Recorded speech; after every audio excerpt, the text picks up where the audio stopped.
Et je vous présente notre sujet qui va nous occuper jusqu'à une dernière présentation qui va nous amener à l'heure du lunch. Donc, on en a pour une bonne heure ensemble sur le thème de la quête d'amélioration, quête de valorisation. Si on regarde le plan d'action en santé mentale 2015-2020, on voit qu'on met l'accent sur l'amélioration de nos services au bénéfice des personnes utilisatrices. Et comment on peut faire ça? C'est que ça passe par une culture de la mesure. On a parlé de salle de pilotage hier. Je pense qu'on va y revenir dans une certaine mesure.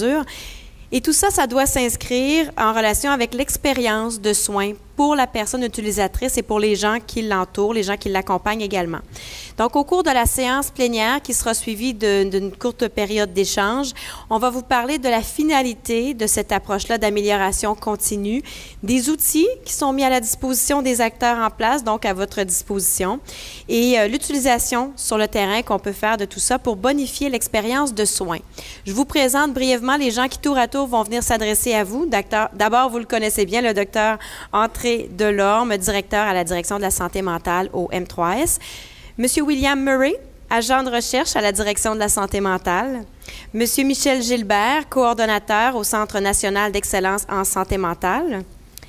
Madame Alexandra Laliberté, directrice générale du Tournant, et sa collègue, Madame Sylvie Brodeur, également du Tournant comme coordonnatrice clinique. À vous cinq, je vous cède la parole d'abord au docteur Delorme. On peut vous applaudir. Merci d'être avec nous ce matin.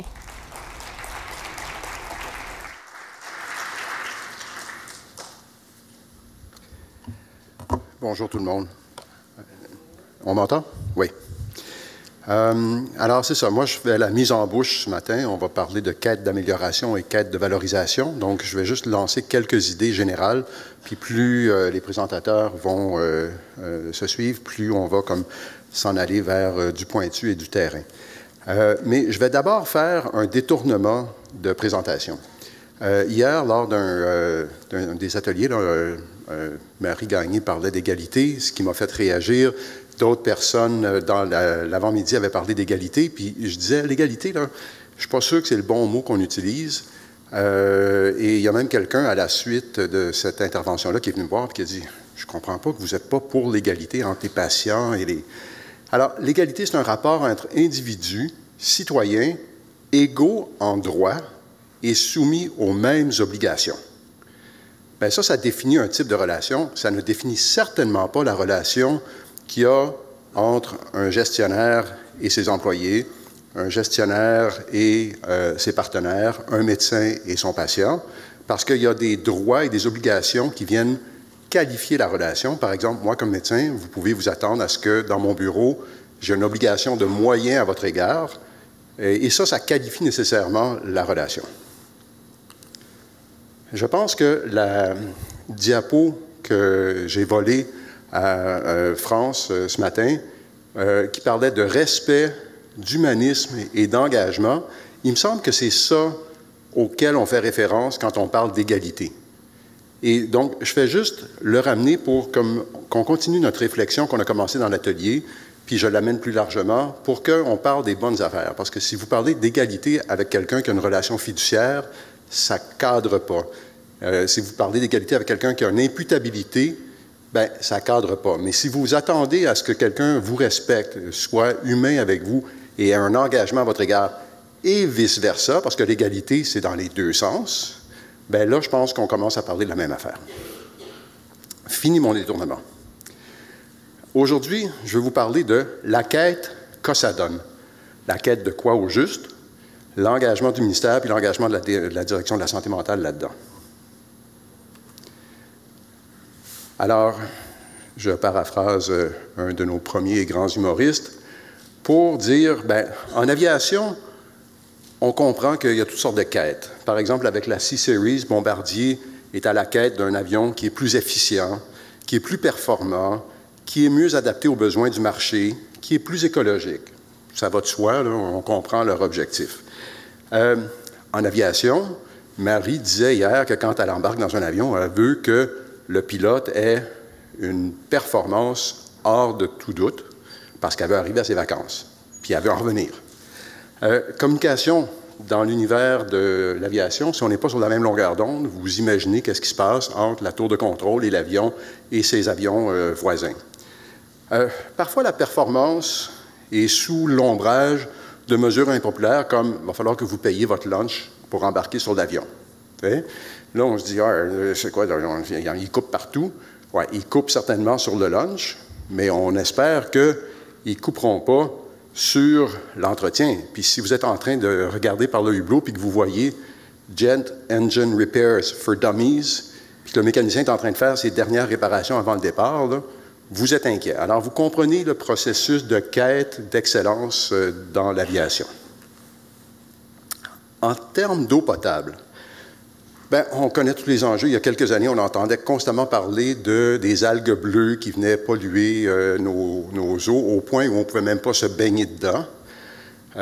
Ceux qui viennent de Québec sont au courant de tout le contentieux actuellement entre le maire Labaume, qui est en chicane avec deux de ses voisins, qui, eux, veulent continuer à développer les terrains autour du lac Saint-Charles. Le lac Saint-Charles, c'est la source d'eau potable de Québec.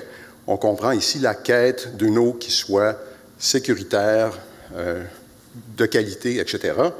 Puis, il ne vous viendrait pas à l'esprit d'accepter un verre d'eau qu'on vous proposerait en disant « il est à moitié propre hein? ». Parce qu'il est aussi à moitié sale. Fait qu'on comprend aussi la quête de quelque chose dans ce processus-là. En aviation, le processus n'avait pas beaucoup de sens s'il n'y avait pas de résultat. En eau potable, le processus n'a pas beaucoup de sens s'il n'y a pas des résultats pour aller avec.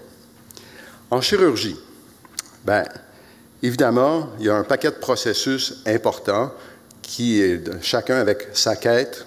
Par exemple, la stérilisation. On veut s'assurer que les instruments qui vont m'opérer sont d'une propreté et d'une stérilité impeccable. L'efficacité des techniques, c'est pas pour rien qu'on fait un décompte des compresses et des instruments à la fin d'une chirurgie. On veut s'assurer qu'on n'a pas oublié un ou une dans l'abdomen. Alors, on comprend qu'il y a une quête de processus là qui s'assure d'une qualité, d'une performance. Et ici aussi, le processus n'a pas beaucoup de sens s'il n'y a pas de résultat. Ça ne donne rien d'avoir eu la meilleure chirurgie au monde si j'ai oublié 3 compresses dans le fond de l'abdomen. Et personne ne va aller se présenter chez son optométriste ou son ophtalmologue pour avoir une pas mal bonne chirurgie des yeux, à moitié prix, aux 2 tiers de la qualité, puis il reste juste un petit peu c'est juste un petit peu pas clair quand on lit. Ça ne passe pas, là. Alors, le processus n'a pas de sens sans les résultats qui vont avec. C'est sûr qu'il y a une certaine confusion, puis je pense que les présentations qui vont suivre vont donner du sens un petit peu. Il y a plusieurs éléments qui sont parfois utilisés de façon interchangeable. Je l'ai probablement fait là, en parlant des fois un petit peu de performance, des fois un petit peu de qualité. J'ai un peu fait exprès parce que moi, je ne m'y comprends pas trop dans ces affaires-là, mais les gens qui me suivent vont nous éclairer là-dessus. Il y a des éléments de sécurité, des éléments de qualité, des éléments de performance, des éléments d'amélioration continue, des éléments de processus. Puis tout ça, il faut qu'il y ait une cohérence au sens physique du terme. C'est qu'il faut que toutes ces affaires-là soient sur la même longueur d'onde ensemble pour que, additionnées ensemble, ça donne un message ou ça donne un résultat qui soit concluant pour tous. Alors, au ministère, il y a déjà, hier, je vous disais là, que lors du premier plan d'action, on s'est un peu fait balloter par les vents parce qu'il n'y a pas nécessairement toujours des bons mécanismes de contrôle, mais il y a quand même un processus en cours au ministère et il y a différents éléments qui viennent toucher. Je reviens à la diapo précédente, là, à la qualité, à la performance, à ci, à ça. Alors, Entreprise en santé élite, c'est une certification que le ministère de la Santé a obtenue. C'est le premier ministère à avoir obtenu une certification d'entreprise en santé et le premier à avoir eu l'upgrade à entreprise en santé élite. Et donc, ça donne son engagement par rapport à trouver des processus où il y a une sécurité, des mesures de prévention, de promotion de la santé au travail, et ainsi de suite. Il y a une direction générale adjointe de l'évaluation et de la qualité, puis on a eu une présentation d'une de nos collègues ce matin qui venait de cette direction-là. Il y a un plan stratégique 2015-2020 dans lequel on a, parmi les orientations, implanté une culture d'organisation innovante et efficiente dans un contexte de changement, avec des axes de mobilisation du personnel, d'organisation efficiente. Alors, vous voyez que je suis encore un peu flou dans tous ces concepts-là, mais vous voyez un message qui se dégage de ça, que le ministère est en quête d'une certaine amélioration, d'une valorisation des activités. Et dans le plan d'action en santé mentale, il y a également une participation à cette quête-là, entre autres par des mesures comme soutenir le partenariat et la collaboration interprofessionnelle qui peut se dégager dans des thèmes de soutenir les médecins de famille et les pédiatres, soutenir les partenaires internes ou externes des établissements, soutenir les établissements par le biais du Centre national d'excellence en santé mentale. Il y a une action de promouvoir et soutenir les bonnes pratiques en matière de supervision clinique qui est en quête de valorisation et d'empowerment des professionnels. Donc, pour améliorer l'expérience, la qualité et la réponse aux besoins des usagers. Puis, il y a une mise en œuvre du plan d'action et un suivi par le plan de mise en œuvre dont on a parlé hier. Donc, c'est aussi une quête de mesures, de compréhension de où on est rendu par rapport à nos objectifs initiaux. Et il y a une amélioration continue de la performance des soins et des services, l'évaluation de la conformité aux standards ministériels qu'on a définis dans le plan d'action, puis une documentation des bonnes pratiques dans les milieux performants et le développement d'une culture d'amélioration continue. Alors, vous voyez qu'on commence à se rapprocher un petit peu plus de ce que mes collègues vont discuter. Alors, bref, il y a ici une espèce de percolation jusqu'à la base où on part de quelque chose qui se définit au niveau du ministère, une quête ministérielle qui se traduit à la direction de la santé mentale par des actions plus concrètes dans notre domaine, qui va avoir un impact sur les établissements dans l'organisation de leurs propres soins et plus particulièrement dans les directions de santé mentale, dépendance, itinérance, et tout ça dans l'objectif de donner à l'usager quelque chose qui, en bout de ligne, répond à ses besoins dans une notion de partenariat. Alors, en conclusion, je pense que le ministère s'engage à vous soutenir pour continuer à développer une culture de quêteux, que tous ensemble, on soit en quête de différents éléments qui, ensemble, viennent donner une cohérence à nos actions. Merci.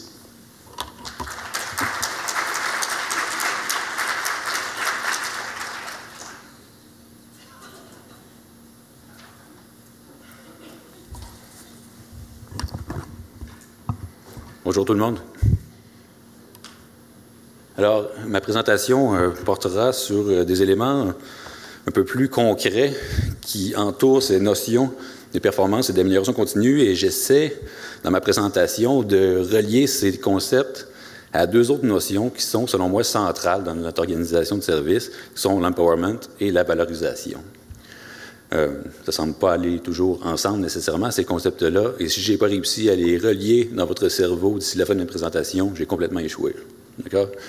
Alors, moi, je suis philosophe de formation, et avant de commencer une présentation, je commence toujours avec des définitions. Si on ne le faisait pas à l'école, on coulait tout simplement nos cours. Je n'ai jamais coulé de cours. Alors, parlons d'abord de la notion de performance telle qu'elle est inscrite dans le PASM. En fait, ce qu'on voulait amener comme notion en parlant de performance dans le PASM, c'est tout simplement l'idée de répondre à un ensemble d'attentes. Ce n'est pas forcément d'être le meilleur dans un indicateur précis, par exemple les indicateurs d'entente de gestion. Là.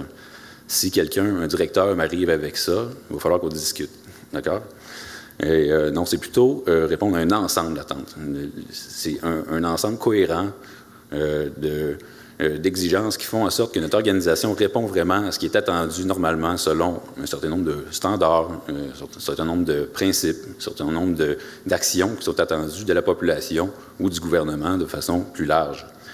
Alors, de plus en plus, c'est un impératif, la performance. On pourrait difficilement revenir en arrière et dire, pourquoi des ententes de gestion? Pourquoi suivre nos résultats avec la clientèle?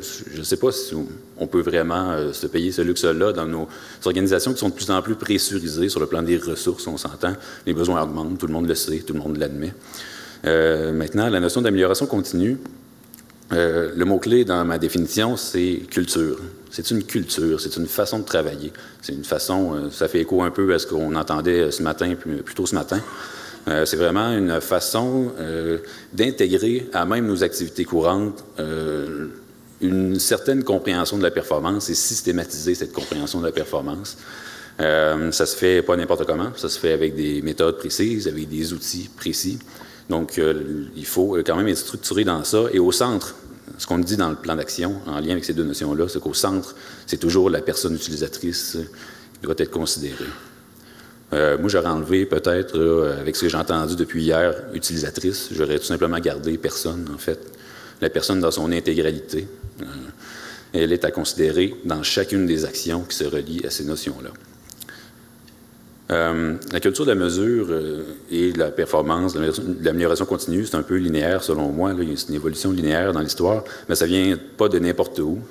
Au Québec, on participe, et dans le milieu de la santé, et en santé mentale particulièrement, on participe à un mouvement mondial, global, qui est parti, je vous le présente comme ça, mais grossièrement est parti autour du milieu des années 90, où l'OCDE a écrit un document qui disait, si on veut savoir ce qui se passe avec nos ressources publiques, on pourrait peut-être s'orienter vers une gestion axée sur les résultats.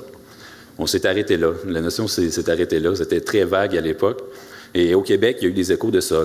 Déjà en 1995, on parlait dans certains documents au ministère d'indicateurs et de gestion par résultat. En 2002-2003, c'est le premier cycle d'entente de gestion. Ensuite, il y a eu une époque que j'appelle plus de performance, là où on commence à parler de performance dans certains documents et où il y a vraiment, on s'imprègne plus de l'utilisation des indicateurs pour gérer nos services. Vient aussi le second cycle des ententes de gestion et seulement en 2012 au ministère qu'on voit l'avènement du cadre d'évaluation de la performance où on n'est plus seulement dans une reddition de compte de REDSEC avec du volume, avec des ressources qu'on doit utiliser de telle ou telle façon, où on vise de façon très spécifique des indicateurs, mais où est-ce qu'on a une compréhension globale de ce que doit être un bon service. Il y a différentes approches aussi pour aborder ces notions-là. Par exemple, en Ontario, ici, on ne voit pas très bien. Là, ce que je veux vous montrer, c'est le principe, en fait, dans ça. Un principe multidimensionnel là, et qui montre l'approche de benchmarking, c'est-à-dire de comparaison entre établissements pour évaluer sa performance. À ce moment-là, par exemple, en Ontario, ici, je parle ici d'un cadre de référence qui date de janvier 2016, février 2016, c'est assez récent. C'est même pas un document officiel, c'est un document de travail, où vraiment on compare les établissements, où on entend au ministère de la Santé de l'Ontario comparer à partir de différentes dimensions, un ensemble de dimensions cohérents, en fait, les établissements entre eux. Ici, déjà en Ontario, encore là, je ne veux pas vous montrer le détail de tout ça, mais ici, déjà en Ontario, dans les hôpitaux, il y a une comparaison par rapport à certaines dimensions. Par exemple, quelle est la perception du patient par rapport à son expérience de soins, quelle est notre performance comme hôpital concernant les durées de séjour, les réadmissions, etc. Il y a des outils qui existent déjà comparativement à ça, en lien avec ça. L'ICIS, à un niveau plus pan-canadien, fait des analyses comparées des durées de séjour. Je ne sais pas comment on peut interpréter ces données de moyenne de durée de séjour avec des organisations de services qui sont un peu différentes. C'est toujours à prendre avec des pincettes, ces données-là. Et ça, c'est l'approche de comparaison entre juridictions, entre établissements, qui est une approche fort pertinente parce que ça nous permet quand même de se comparer avec des comparables qu'on peut choisir, qu'on peut monitorer, et qu'on peut, dans le fond, qui nous permet justement d'avancer comme organisation pour bien cibler nos points faibles, exactement, avec des données objectives des faits. Il y a aussi une approche fondée sur les standards pour améliorer notre performance, pour mesurer notre performance. Par exemple, ici, il y a le NICE au Royaume-Uni. NICE, c'est un organisme qui mélange un petit peu le commissaire à la santé au bien-être, l'INES et le Centre national dans leur approche. Ils sont très centrés sur le clinique, un petit peu plus que l'INES, un petit peu plus que le commissaire là, dans leurs activités courantes. Donc, ils intègrent des éléments un peu comme le Centre national ici.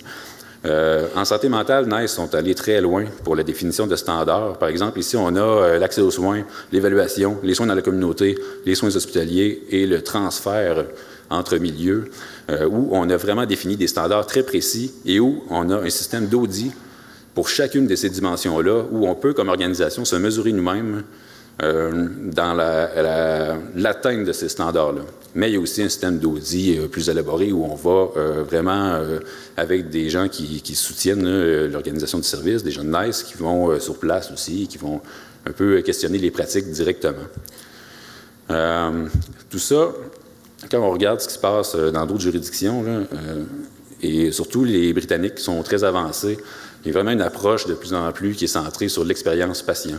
Mais moi, je trouvais que cette image-là représentait bien notre compréhension de la mesure de l'expérience patient parce qu'on voit un beau design, un architecte ou je dirais un urbaniste qui a pensé à ça, un chemin là, bien tracé qui est tout mignon, mais il n'y a personne qui l'utilise. Là, on ne parle pas d'un punk là, qui est marginal puis qui veut être rebelle. On parle d'un chemin qui est quand même bien tracé, mais qui est complètement à côté du design. Puis, de toute façon, même si c'était un punk marginal qui a décidé d'aller par là, il faudrait tenir compte de son expérience, j'ai l'impression. N'est-ce pas?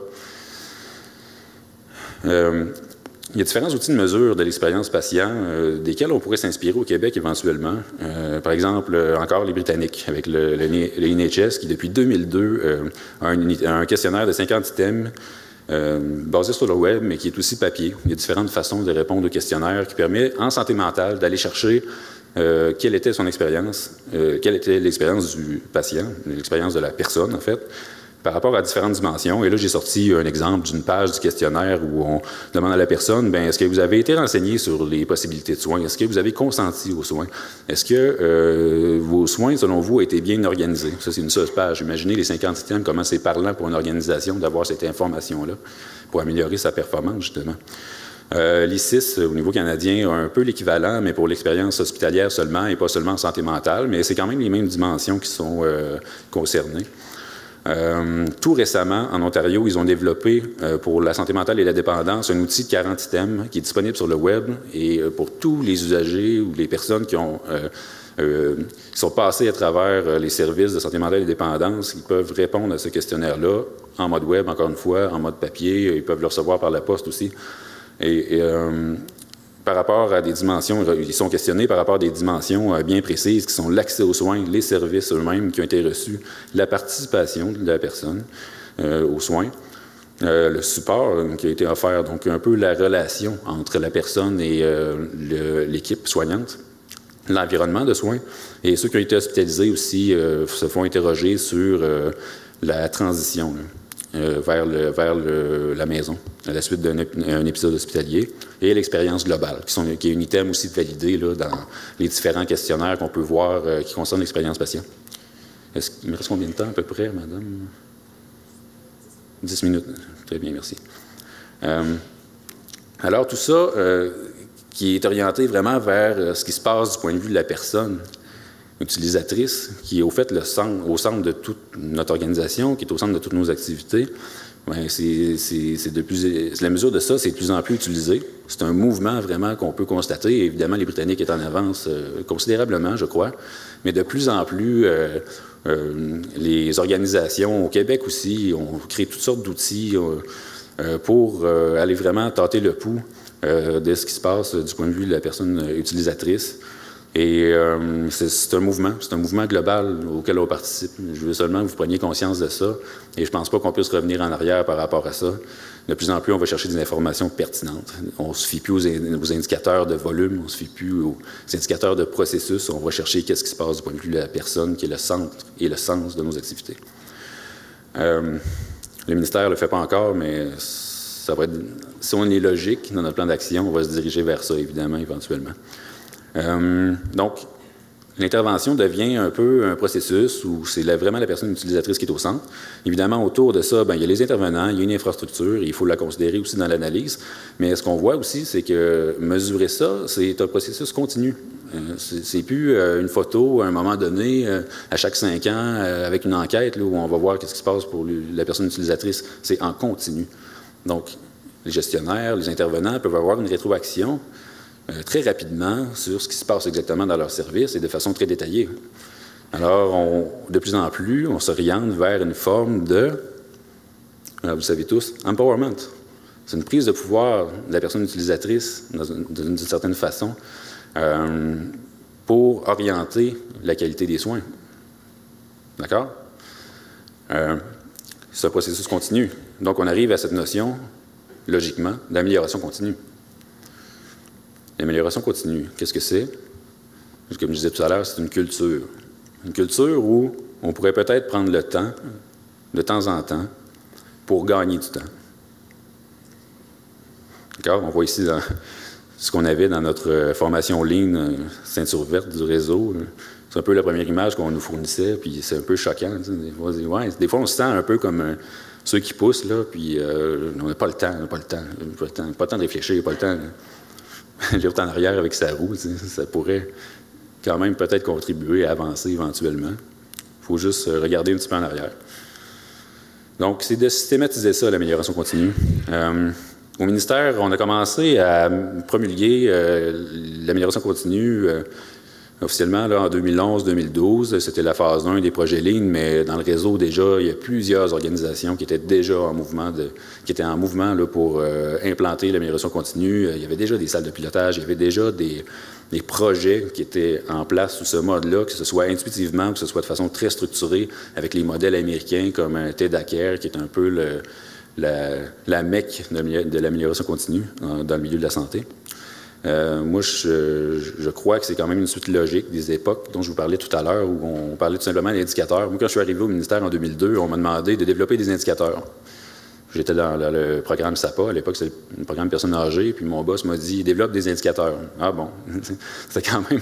On est ailleurs maintenant, on est vraiment plus avancé, on est plus structuré, plus cohérent, on a plus de contenu sous la dent. Alors, c'est ça. Maintenant, on est à cette époque de l'amélioration continue où on veut performer. On veut performer, mais avec un sens qui est donné, qui est profond, et un sens qui est relié directement à ce pourquoi on est payé, sur pourquoi nos organisations sont financées, c'est donner des services. Donc, qu'est-ce que tu fais dans ton organisation? Tu donnes des services? Oh, non, tu ne fais pas juste donner des services. Tu contribues à l'amélioration de la santé d'une personne. C'est ça le rôle, c'est ça ta mission. Donc, on se recentre vers ça tranquillement. Moi-même, j'ai fait une erreur là, tout à l'heure dans ce que je disais. Donc, il y a du travail à faire encore. Hein? Alors, c'est sûr que l'approche d'amélioration continue, c'est un processus dynamique et il y a eu toutes sortes d'erreurs, toutes sortes d'apprentissages dans les dernières années autour de ça. Donc, nous sommes en apprentissage, hein, tout le monde, tant le ministère que les organisations pour implanter ces approches-là, mais de plus en plus, c'est très bien structuré dans le réseau. Alors, c'est tout simplement de continuer à donner cette impulsion. Puis au centre, l'amélioration continue, au centre, on a toujours cette notion de faire appel aux vrais experts. Le premier vrai expert, c'est la personne, évidemment. Alors, il faut la faire participer au processus. Je fais écho à la présentation de plus tôt ce matin. Moi, la notion de démocratie clinique, je l'aime beaucoup.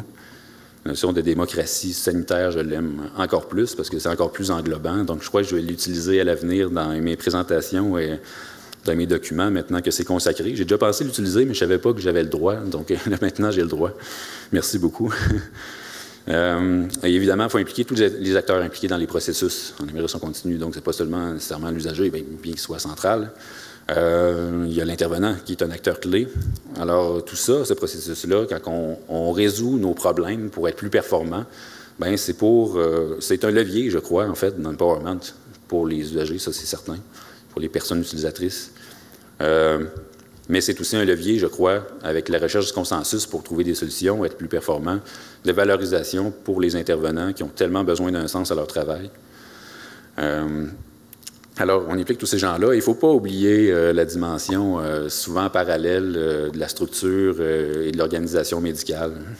Je voulais le souligner en particulier, là, quand on fait des projets, c'est quand même à considérer de façon systématique, je dirais. Il y a beaucoup d'éléments dans cette diapo-là, mais tout ce que je veux dire, c'est que ça permet aussi d'améliorer la solidarité dans nos équipes. Cette approche-là d'amélioration continue, si elle est bien structurée, si elle est bien amenée, ça donne un sens commun à notre travail.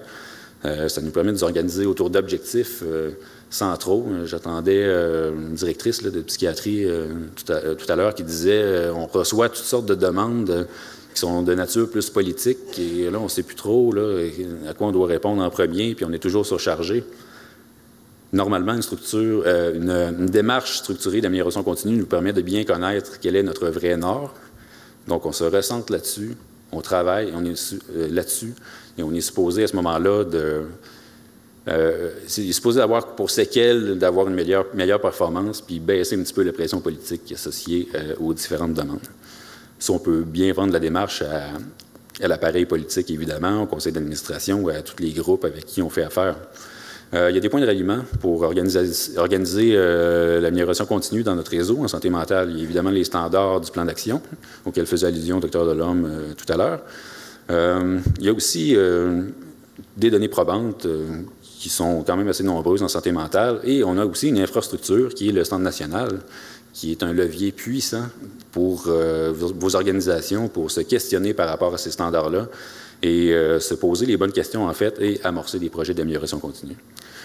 Alors voilà, ce sont des démarches qui sont, pour nous en tout cas, toujours appuyées sur des faits. Donc nous, comme ministère, ce qu'on va essayer de faire, c'est évidemment de structurer un système de collecte de données qui permet de vraiment soutenir le réseau vers l'atteinte de différents résultats reliés aux standards ministériels, donc toujours appuyé sur les faits. Et c'est ça, c'est une notion clé, s'appuyer sur les faits. Je pense que c'est aussi central, des faits sur l'expérience des personnes utilisatrices, c'est absolument crucial. Alors voilà, c'est ce que je voulais vous dire.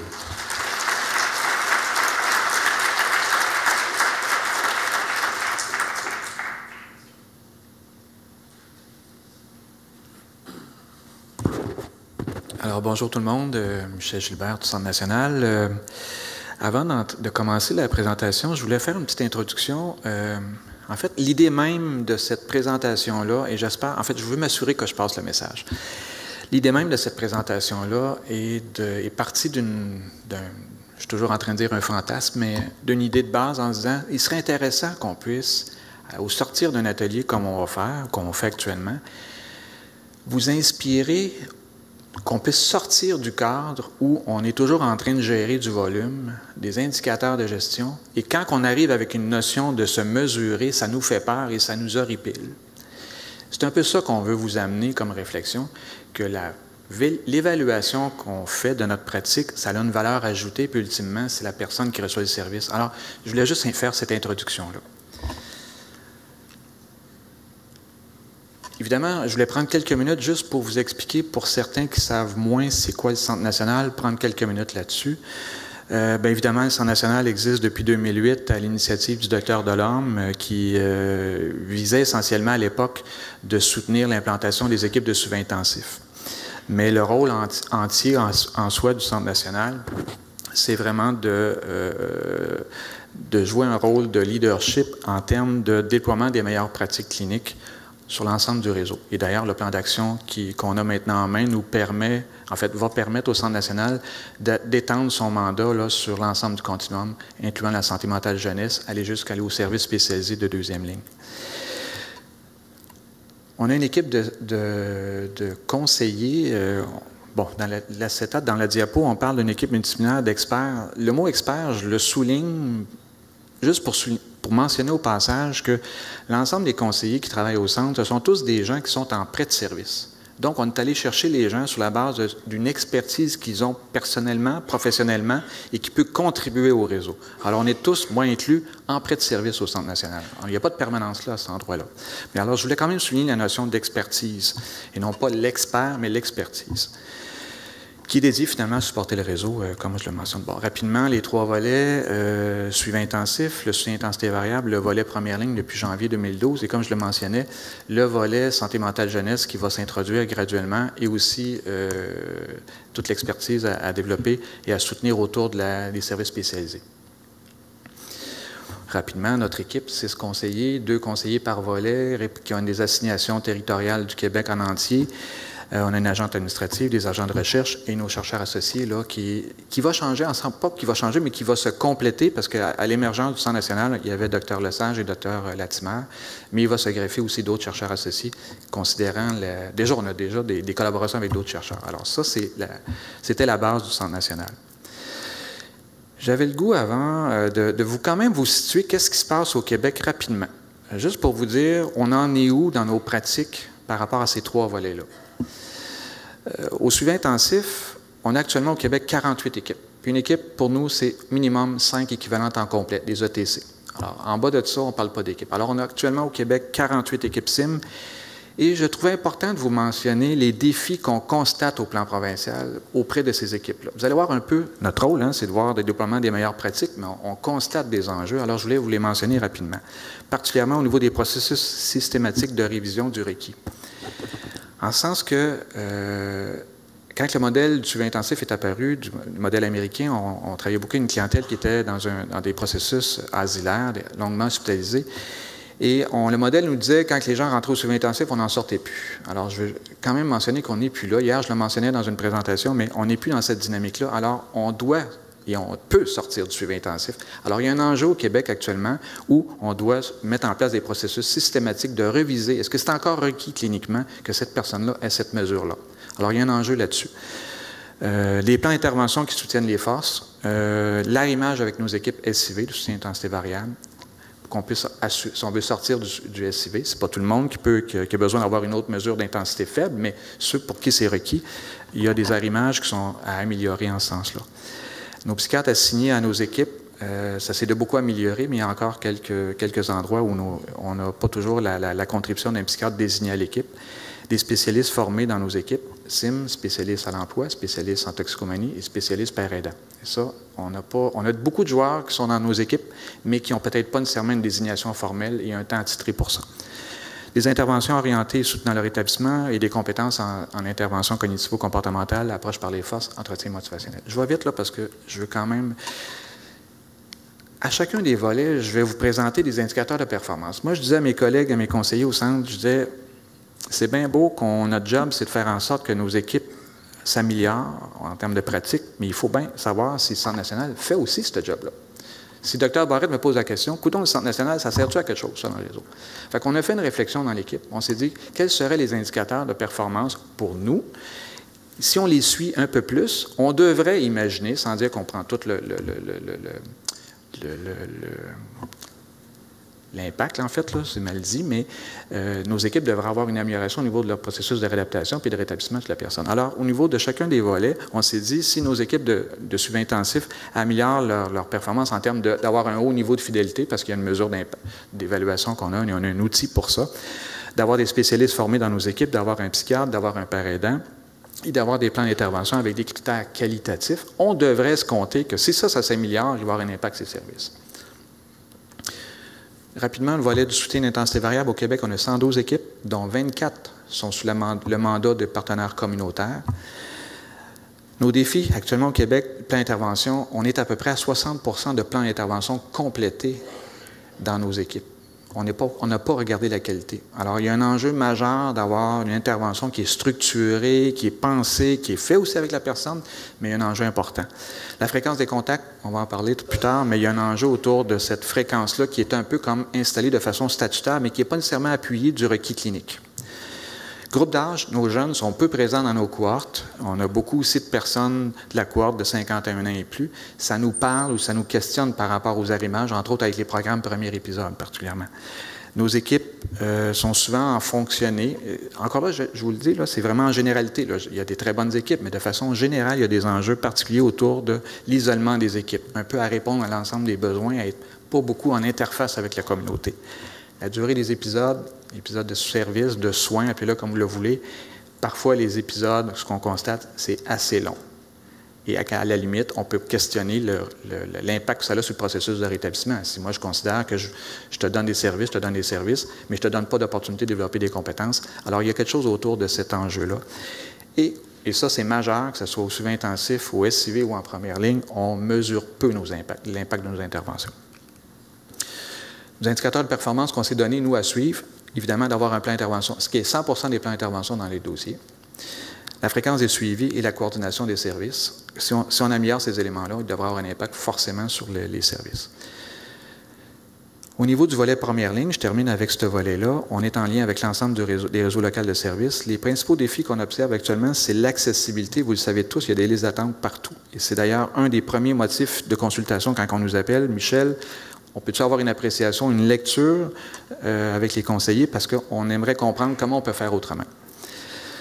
Il y a un enjeu important d'absence de culture. On est en train de la construire, mais une absence de culture de première ligne, où ce qui fait en sorte que nos intervenants qui sont passés de la deuxième ligne vers la première ligne sont arrivés avec leurs repères, leur thinking, leur paradigme d'intervention de type service spécialisé dans un contexte de première ligne. Et ça vient impacter aussi dans la façon de travailler, mais aussi dans l'accessibilité aux services. Nos omnis, nos médecins de famille, sont peu supportés avec une dynamique de soins de collaboration. Nos orientations ministérielles, que je vais parler plus tard, sont peu connues. Les rôles et fonctions des guichets d'accès en santé mentale sont peu efficients. C'est vraiment un enjeu. Ça, c'est le core de la business, là, le guichet d'accès. Et on a une absence historique de cadre clinico-administratif, en ce sens que la culture de première ligne n'étant pas beaucoup installée, bien, les balises sont un peu au gré de la gestion et de la culture de l'établissement ou du CLSC. Il me reste combien de temps, Karine? 10 minutes? Parfait, merci. Nos indicateurs de performance qu'on veut suivre au niveau du volet première ligne, vous les avez sous les yeux. Bon, on se dit, bien, si les temps d'attente en première ligne diminuent, on ne va pas dire que c'est juste à cause de nous, mais si on fait une intervention, puis on le voit, là, c'est sans faire être prétentieux, quand on passe, les délais d'attente diminuent. Alors, il y a quelque chose qui se passe là. On va les suivre. Le nombre de personnes différentes vues par intervenant par année, c'est un repère. Ce n'est pas l'indicateur absolu, William l'a dit tout à l'heure, c'est un ensemble d'éléments. Mais ça, c'est un repère parmi tant d'autres qui peut amener une réflexion. Et qu'au niveau des plans d'intervention, on le sait, les plans d'intervention sont souvent faits dans la tête de l'intervenant ou dans le dossier, mais il n'est pas nécessairement établi de façon consensuelle avec la personne qui demande des services. Avoir des plans d'intervention complétés avec la personne et, bon, en soit que les épisodes de service puissent diminuer. Pas pour diminuer, là. C'est que le service se donne, on évalue, on apprécie l'impact, et si l'épisode de service se termine avec une amélioration de la condition, on termine le service. Claire Gamache le mentionnait tout à l'heure, on devrait travailler en fonction du besoin, alors, mais aussi les mesurer. Processus d'homologation, depuis janvier dernier, le sous-ministre Dr Couture a mis en place, au fond, une procédure pour les équipes CIV autour des processus d'homologation qui fait en sorte qui a comme objectif, en fait, d'améliorer avant tout les pratiques à travers un processus d'appréciation qui doit se faire aux 2 ans. Donc, aux 2 ans, le Centre national fait une visite des équipes CIM du Québec à travers des processus là, très, très définis pour chacun des volets. Et on a une appréciation qui se fait maintenant sur la base qualitative. On n'est plus sur du volume. Les gestionnaires qui sont en salle, ils savent très bien, et les intervenants aussi, on était un peu tannés, tout le monde, d'avoir à faire une reddition de compte au ministère qui disait « Bon, vous avez vu combien de patients dans votre période, puis à combien de fréquences? » On faisait juste nourrir la machine, et sur le plan qualitatif, on n'était pas là. Alors, on a fait une réflexion, et ça a amené justement le sous-ministre à développer ce processus d'homologation-là. Qui fait en sorte que maintenant, on a un processus qui vient dire, on ne vient pas juste regarder l'intensité, le volume, mais on vient aussi regarder la qualité du service qui est donné à la clientèle selon les modèles que la littérature nous propose. Donc, donner un sens clinique à l'intervention versus une simple fréquence. Standardiser la réponse clinique, je passe rapidement, apprécier les pratiques d'un point de vue local, puis personnaliser les activités d'amélioration. Ouais, je passe là-dessus. J'avais le goût de vous présenter quelques diapos. Ça demeure, puis je sais sur le plan de la méthodologie que je peux me faire ramasser facilement, là, mais il reste que je veux juste montrer une tendance qu'on est en train de faire. Ceux qui me connaissent savent que j'aime beaucoup mesurer, ramasser des données pour pouvoir se comparer. Si j'en parle, c'est parce que ça m'intéresse. On a commencé au centre à ramasser des données, donc on a je vais juste revenir en arrière, on a des données sur pratiquement 2 ans sur 3 régions, 8 équipes. Alors là-dessus, on est faible, alors je veux que vous le reteniez, mais il reste que je veux que vous compreniez la tendance et l'effet que ça a de ce processus-là. Je vais sortir le pointeur. Ici, là, ce que vous avez, c'est une courbe au niveau de l'intensité du soutien qu'on recommande au niveau du Centre national. Là, vous avez le portrait, au fond, des... en fait, c'est ça, il y a sur 3 critères que je vais vous amener. L'intensité de service. Ce qu'on constate, c'est qu'au fond, on a, au tout début du processus, dans Pré, on avait beaucoup d'intensité dans du 0 à 1 rencontre, 2 rencontres, qui étaient beaucoup en lien avec les ententes de gestion. L'entente de gestion disait, entre 2 et 7 rencontres par période. Fait qu'on on ouvrait l'agenda, puis on plaçait les rendez-vous, puis de façon systématique comme ça. Ce que je vous présente, au fond, c'est les résultats de ces 8 équipes-là, de ces 3 régions-là, après un processus d'appréciation, d'accompagnement que le Centre national a fait. Okay? Ça demeure extrêmement discutable, mais je vous montre une tendance là-dessus.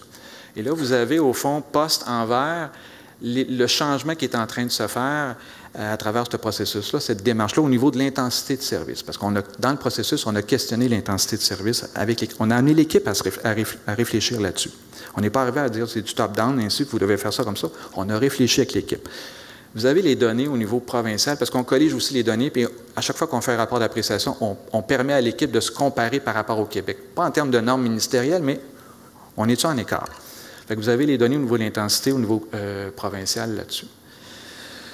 Bon, c'est la tendance que je vais vous montrer. Alors, je passe rapidement. On s'est aperçu que, et c'est juste par curiosité qu'on vous partage ça, là, mais c'est qu'il y a un lien qu'on a fait avec l'intensité de service et la réhospitalisation. Ces équipes-là qui ont réussi à augmenter l'intensité selon le requis clinique, on a vu un impact sur le pourcentage de réhospitalisation qui était à la baisse. Donc, on peut faire parler nos données comme ça. Je poursuis l'autre indicateur qu'on a suivi, le plan d'intervention. Sur nos équipes. Attendez un petit peu que je me retrouve. OK. Alors, sur nos 8 équipes, on a seulement des données sur 6 équipes. Ça demeure encore faible, évidemment, parce qu'au niveau de la collecte des données, il y a eu des données incomplètes qui ne permettaient pas de les utiliser. Mais c'est juste pour vous montrer qu'entre le pré et le post, on a quand même amélioré, au fond, le fait d'avoir des plans d'intervention. Bon. Puis un plan d'intervention, ça structure. Donc, ça devrait être aidant dans l'intervention. Vous avez l'autre. Et je termine là-dessus, sur la coordination des services qu'on a suivi. On voit que dans le dans notre processus d'accompagnement, ça, c'est l'évolution. Et par la suite, on a amélioré, puis on le dit, là, au niveau des familles, il y a vraiment un impact majeur. Il faut absolument qu'on relève ça. Au niveau de la communauté, ici, c'est la coordination de services, l'utilisation qu'on fait de la communauté. On a d'ouvrage à faire là-dessus. Mais la tendance nous montre que quand même, l'équipe, même si on est au plateau ici, on a amélioré quelque peu la coordination de services avec le suivi médical. Et là, vous avez les données provinciales. Alors, on peut estimer donc que le processus d'accompagnement qu'on a fait avec les équipes a eu un impact sur cet enjeu-là, cet indicateur-là. Donc, je vous le répète, c'est très mince comme données, mais c'est une tendance. Et l'année prochaine, on va être vraiment ailleurs dans les données, ça c'est clair. Je termine ma partie en introduisant nos collègues et je suis très, très content qu'on ait des collègues de la Montérégie qui soient là parce qu'on a fait une belle démarche d'accompagnement avec eux. Et dans la CETAT, vous avez des gestionnaires d'équipe SIV, Denis Forêt du Point commun, Guy Lemieux du Centre psychosocial, Alexandra La Liberté et Sylvie qui vont vous parler, mais j'ai oublié dans la CETAT de nommer Roxane Thibault de la Maison sous les arbres. Donc, mes collègues qui vont présenter, c'est une réflexion qu'ils ont faite. Alors, Alexandra et Sylvie sont les porte-parole de ces partenaires-là qui ont eu la générosité de vous partager un peu comment ça a été le processus d'accompagnement. Et ce qui est intéressant, et je le souligne, je suis très fier de ça, c'est des partenaires du milieu communautaire. Et moi, là, ça fait des années que je challenge mes amis du milieu communautaire avec qui j'ai des très bons liens en leur disant pourquoi vous ne permettez pas de mesurer l'impact de vos interventions? C'est primordial de le faire. Pourquoi c'est juste le réseau à le faire? Ça ne changera pas votre identité. Au contraire, vous demeurez une identité alternative, mais on peut mesurer. Alors, je suis très fier d'avoir mes amis du milieu communautaire ici. Alors.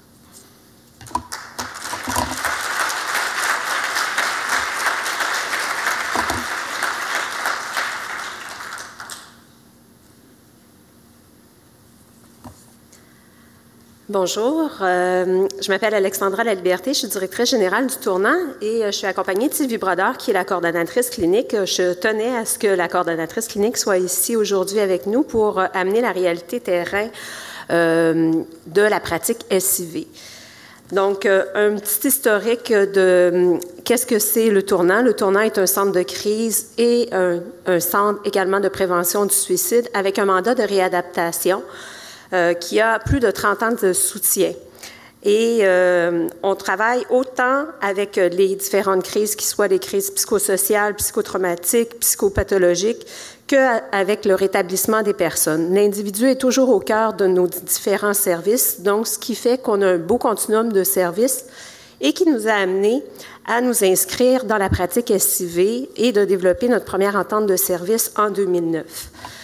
Pour nous, ça allait de soi parce qu'on faisait déjà cette pratique-là en mettant au cœur les personnes au centre de tous nos services et d'assurer une continuité avec la première et la deuxième ligne. Ce que ça a fait d'avoir une entente de service, ça nous a amené à développer notre partenariat. Tout à l'heure, on en a parlé du partenariat. Mais évidemment, pour que ça devienne structurant, il faut dégager du temps, il faut s'investir autant au niveau de la direction qu'au niveau de la coordination clinique avec nos partenaires. Tout à l'heure, on disait qu'est-ce que ça donne le partenariat? Bien, Ça nous donne effectivement plus de crédibilité, ça nous donne qu'on peut partager notre expertise en tant que ressources alternatives en santé mentale, ou est-ce qu'on a une approche qui est de faire autrement dans le respect des utilisateurs de services et dans la responsabilisation de ceux-ci à l'actualisation des forces de la personne et de voir la personne dans sa globalité. Donc, ça nous a amené également à avoir un poste de coordination clinique, de faire cette première entente de service-là et d'amener également tout ce qui est d'établir les forces communes des intervenants et d'établir des standards et des façons de faire communes. Le processus d'homologation nous a vraiment, nous autres, aidés au tournant. La première étape, ce qu'on a fait, c'est... Oui, allô? Vous ne m'entendez pas avec lui? Oui, il m'entend. Est-ce que vous m'entendez? Bon. La première étape, ce qu'on a fait dans la période qui était mon directeur, on voulait avoir une vision commune. Alors, on a questionné et on a clarifié avec le Centre national. Donc, on a fait venir M. Neveu en l'invitant pour qu'on puisse poser nos questions puis qu'on puisse aussi avoir l'opportunité de savoir vraiment c'est quoi la pratique organisationnelle puis la structure. On a défini à partir de là nos balises. Plusieurs rencontres ont lieu avec les professionnels, les partenaires. Moi aussi, je veux faire du pouce sur comment j'ai entendu parler tantôt du partenariat. Moi, je trouve ça important parce que quand on veut travailler avec la personne, puis centrer avec la personne du plan d'intervention dans le milieu, il ne faut pas travailler en silo, il faut travailler ensemble. Alors, ça nous a amené à bien définir le mandat du suivi d'intensité variable.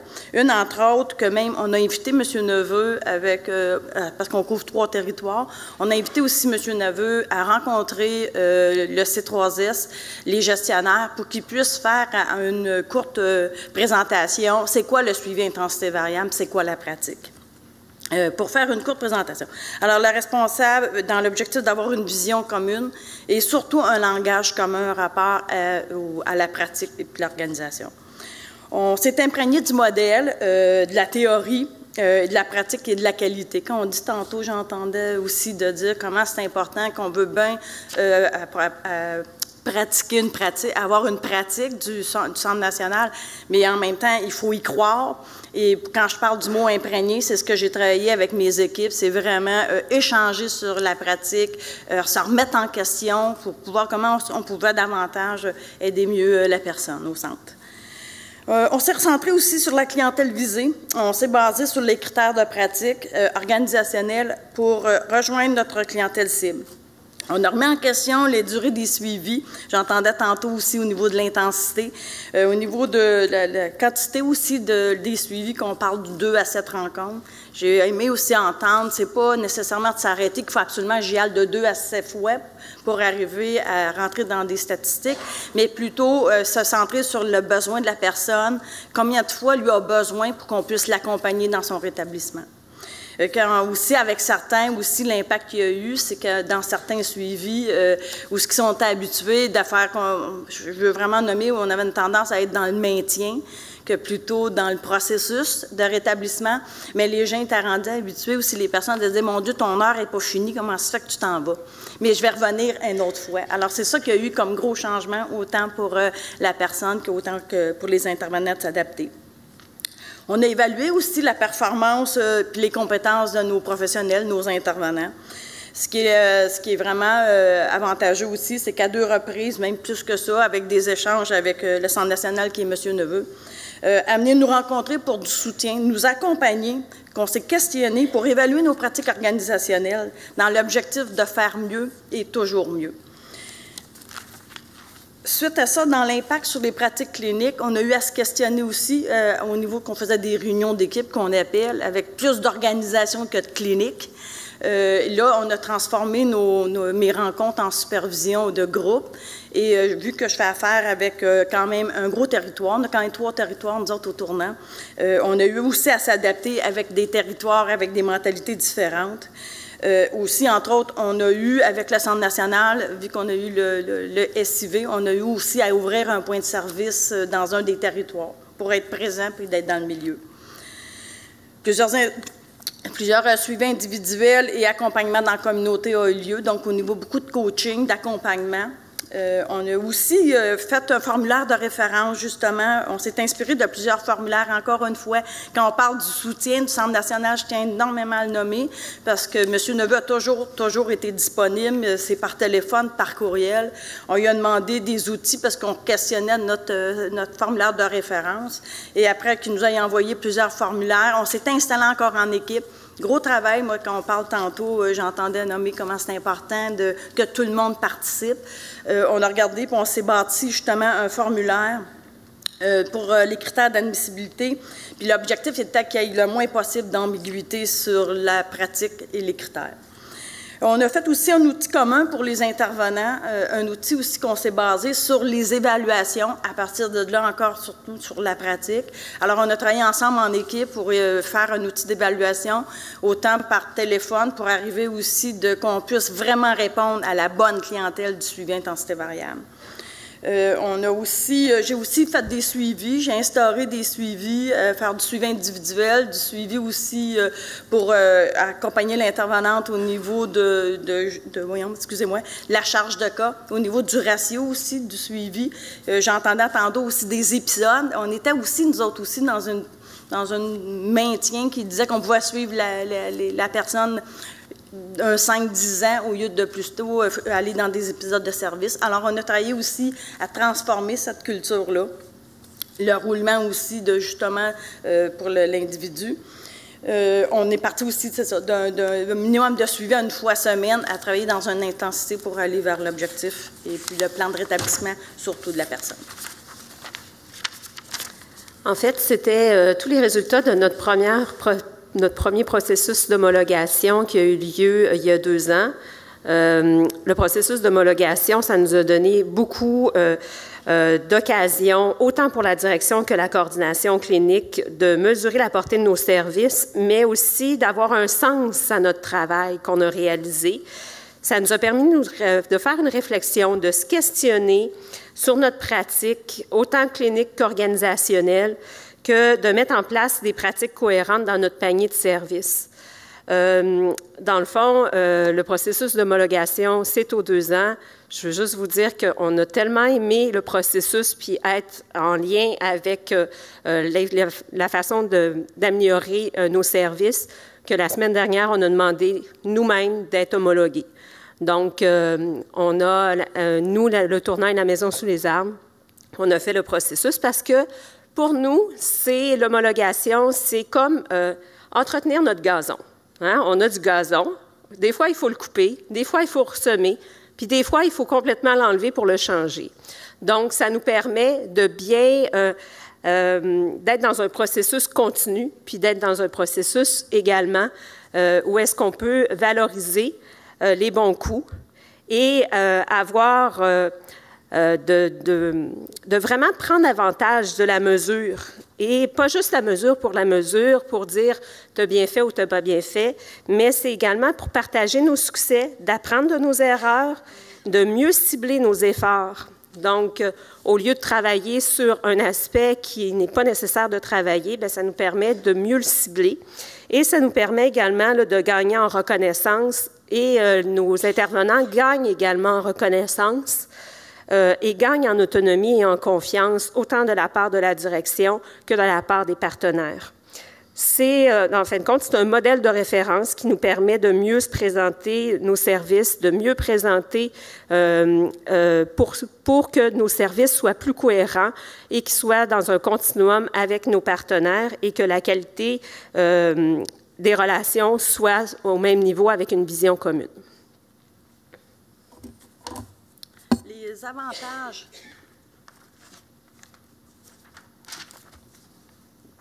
Moi, je suis rendue à l'avantage de la démarche, c'était bon.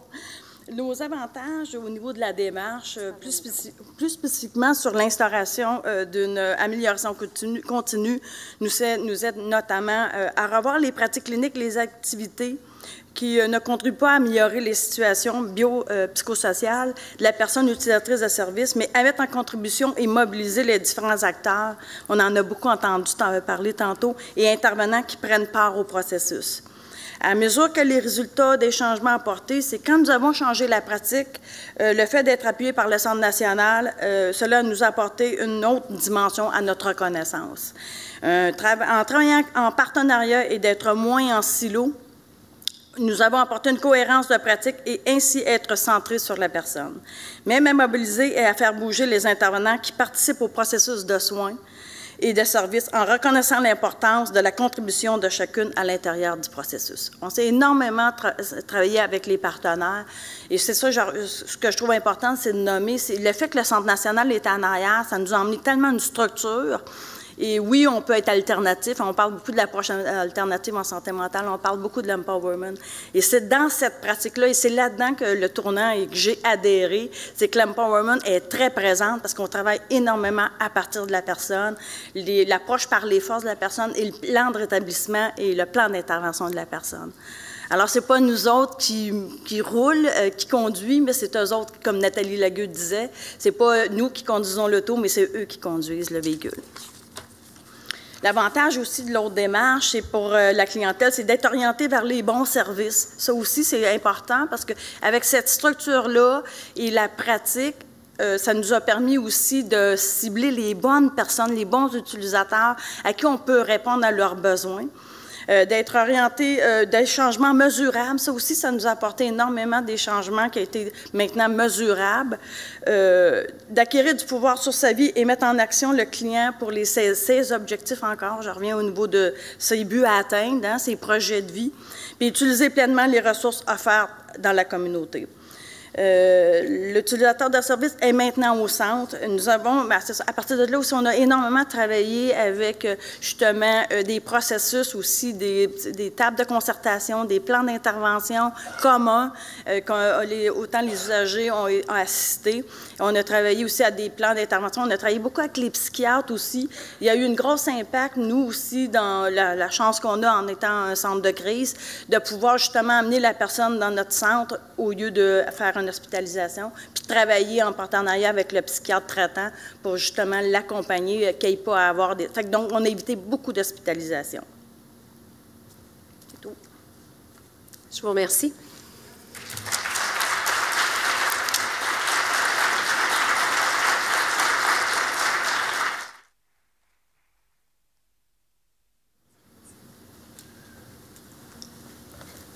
Je fais un hijacking pour une deuxième fois aujourd'hui. Je vous ai fait une mise en bouche. Là, je voudrais faire juste une petite miniardise pour compléter tout ça. Je reviens à l'avion. Le résultat d'un avion, c'est de me permettre de développer mon projet. Partir en vacances, aller à un congrès, peu importe. C'est de me rendre du point A au point B, en sécurité, en temps opportun, en fonction de mes besoins, sans retard indu, puis sans perdre mes bagages. Okay? Vous voyez que j'utilise ici certains mots qu'on retrouve dans l'organisation des services aussi. Accès opportun, sans délai, en sécurité.